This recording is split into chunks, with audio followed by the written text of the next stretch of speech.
दोस्तों, इंडिवर्ल्ड एंटरटेनमेंट के नए वीडियो में आपका स्वागत है। मैं हूं प्रीति। तो आज का जो वीडियो है वो फॉर्मर इंडियन आर्मी ऑफिसर के बारे में है। इस वीडियो में उन्होंने बताया कि कैसे हमारे देश के ब्रेव सोल्जर्स ने 1999 के कारगिल वॉर में पाकिस्तानियों को धूल चटा दिया। उनके पास हथियारें नहीं थी, लेकिन फिर भी उन्होंने हार नहीं मानी और जमकर उनका सामना किया। उसके बावजूद भी पाकिस्तानियों को उनकी औकात दिखा दी। इससे आपको ये पता लगेगा कि सिर्फ हथियार होने से कुछ नहीं होता है, लड़ने के लिए दिल में जज्बा और जुनून होना चाहिए। जैसे कि अंग्रेजों ने भी ये बात समझ लिया कि हम हिंदुस्तानियों से पंगा लेना कितना भारी पड़ सकता है। उनके पास लाखों हथियारें थी और हमारे पास उनके जितने हथियारें नहीं थी। फिर भी हमने हार नहीं मानी और डटकर उनका सामना किया, और ये पॉसिबल हो पाया सिर्फ हमारे लीडर्स की वजह से। तो अंग्रेजों ने भी ये बात बहुत पहले समझ ली कि हमसे पंगा लेना कितना भारी पड़ सकता है, लेकिन पाकिस्तानियों को अब तक ये बात समझ नहीं आई। उनके छोटे से भेजे में इतनी सी बात नहीं घुसती कि हमसे पंगा लेंगे तो मुंह के बल ही गिरेंगे। खैर, अब उन्हें कौन समझाए, लातों के भूत भला बातों से कहाँ मानते हैं। तो चलिए पहले हम वीडियो देखेंगे, फिर हम काफी सारे इंटरेस्टिंग कमेंट्स पढ़ेंगे। तो चलिए शुरू करते हैं।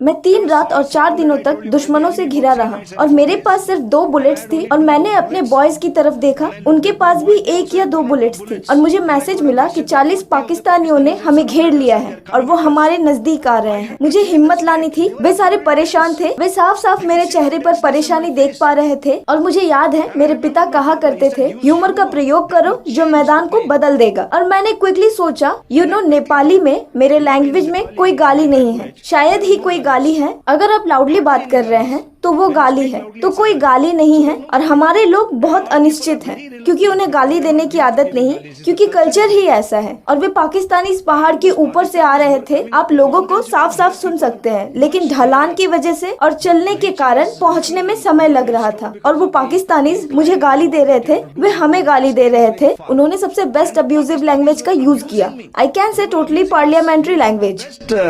Abusive language or total parliamentary language, I can say.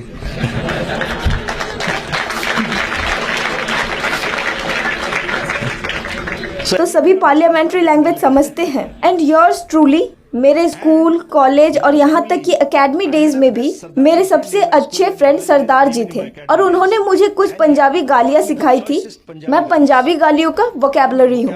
Matter of fact, मुझे यकीन है कि अगर पाकिस्तानियों की याददाश्त मजबूत होगी तो वे कहेंगे कि वहाँ एक गोरखा सोल्जर था जिसका पंजाबी गालियों का वोकैबुलरी जबरदस्त था, और मैं उन्हें उन्हीं के बराबर दे रहा था। मेरे बॉयज टेंस थे और वे मुझे देख रहे थे। मैंने खुद से कहा, मुझे इन्हें फाइटिंग मोड में लाना होगा। मैं दुनिया को कोस रहा था कि मैं ऐसी स्थिति में क्यों हूँ। मेरे बॉयज मर रहे हैं, एवरीबडी इज डाइंग। लोगों को पता भी नहीं चलेगा कि मैं इस कॉन्फ्लिक्ट में था, हमारे साथ क्या हुआ। फिर मुझे एहसास हुआ कि मुझे अपना मूड बदलना पड़ेगा। तो मैंने अपने बॉयज की तरफ देखा और उनसे कहा, मुझे माफ करना, मैं ऐसे वर्ड्स यूज कर रहा हूँ, थोड़ा यहाँ वहाँ हो जाए तो, क्योंकि मैं एक फौजी हूँ।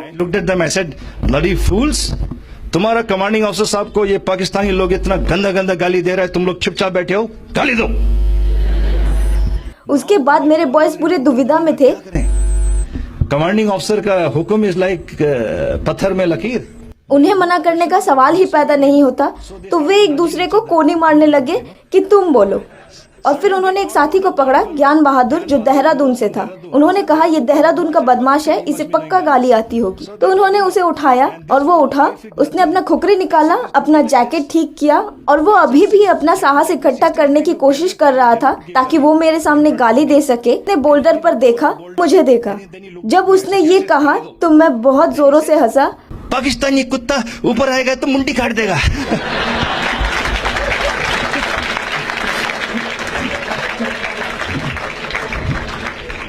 When he said that, I started laughing and I told him, ज्ञान बहादुर, पाकिस्तानी लोग पक्का मरेगा, लेकिन वो हंस के मरेगा कि गोरखे लोग गाली भी नहीं दे सकते। और बिलीव में, ऐसे सीरियस कंडीशन में सोल्जर्स को अचानक साहस मिला। उन्होंने अपना खुकरीज निकाला। मुझे याद है उन पठानों को काटना। वे 6 फीट समथिंग के थे और मेरे जवान 5 फीट के थे। वे जंप करके उनका गला काट रहे थे और सारे सर इधर उधर लुढ़क रहे थे। वे खड़े हुए, अपना खुकरी निकाला और कहा, साहब एक ही गोली है तो क्या हुआ, खुकरी है ना, काट काट के मारेंगे जब तक हम नहीं मरेंगे साहब। सडनली दैट जोश वाज देयर।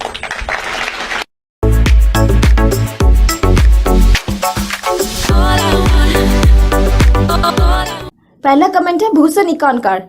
ये कहते हैं ये एक ट्रू लीडर का बेस्ट एग्जाम्पल है। Gorkha regiment is the bravest regiment of Indian army. हाँ, ये तो है, जैसे उन्होंने अपने सोल्जर्स को हिम्मत दी, वो एक ट्रू लीडर ही कर सकता है। उन्होंने होप खो दिया था कि वो जिंदा भी बचेंगे, लेकिन लास्ट मोमेंट में उनके लीडर्स ने उन्हें इनकरेज किया। हमारे देश को ऐसे ही लीडर्स की जरूरत है। फिर नेक्स्ट कमेंट है सुपयान बनर्जी। ये कहते हैं गोरखा वॉरियर का दूसरा नाम है। मैं अपने गोरखा ब्रदर्स पर गर्व करता हूँ। मैं गोरखा नहीं हूँ, लेकिन मैं भगवान से प्रे करता हूँ कि मैं अगले जन्म इंडियन गोरखा बनूं। मैं गोरखा वॉरियर और उनके कल्चर का फैन हूँ। फिर अगला कमेंट है आत्री आचार्य।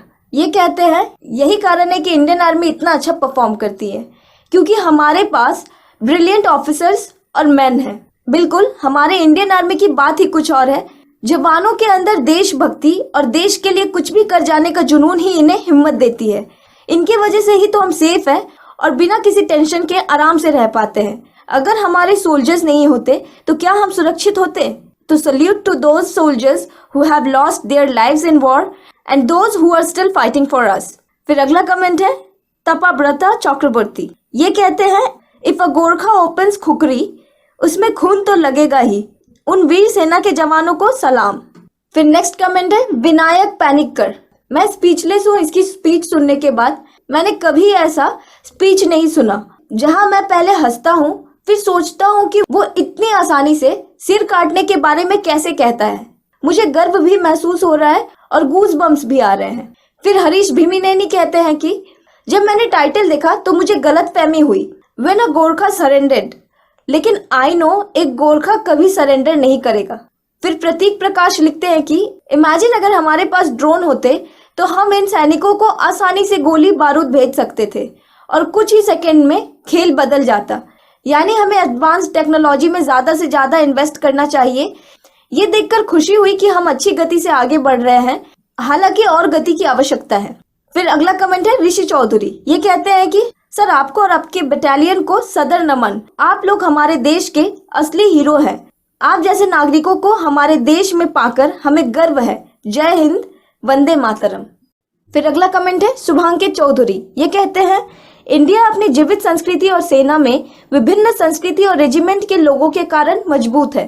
हाँ, इंडिया में विभिन्न प्रकार के जाति और उनके अलग अलग कल्चर्स हैं। इन्हीं सबसे तो इंडिया सबसे स्पेशल और डिफरेंट कंट्री है। यही एक ऐसा देश है जहाँ भिन्न भिन्न प्रकार के लोग और उनके कल्चर्स हैं। यहाँ हर तरह के फेस्टिवल्स मनाए जाते हैं, चाहे वो ईद हो, दुर्गा पूजा हो, क्रिसमस हो या और भी बहुत सारे हैं। किसी भी देश में इतने प्रकार के फेस्टिवल्स नहीं मनाए जाते। ये हमारे इंडिया की खासियत है, क्योंकि इंडिया एक ऐसा देश है जहाँ सभी को एक समान माना जाता है और उन्हें एक समान जीने का हक भी है। फिर अगला कमेंट है रिक रॉल। ये कहते हैं ये गोरखा के ग्रुप कितने ब्रेव है। इनकी सर्विस से इंडिया बहुत ग्रेटफुल है। जय हिंद। फिर नेक्स्ट कमेंट है एबिगेट। My God what a courageous person mister Lalit Rai is. वो लेट कैप्टन मनोज पांडे जो कारगिल वॉर के सबसे बहादुर व्यक्ति थे, उनके कमांडिंग ऑफिसर थे। Kudos to you sir. फिर धीरज सेट्टी ने लिखा है कि my God what a personality. सिर्फ एक आर्मी सोल्जर्स जिंदगी और मौत के बीच भी दूसरे को हंसा सकता है। फिर नेक्स्ट कमेंट है स्टडी हेल्प। इन्होंने लिखा है गोरखा हमारे देश की शान है।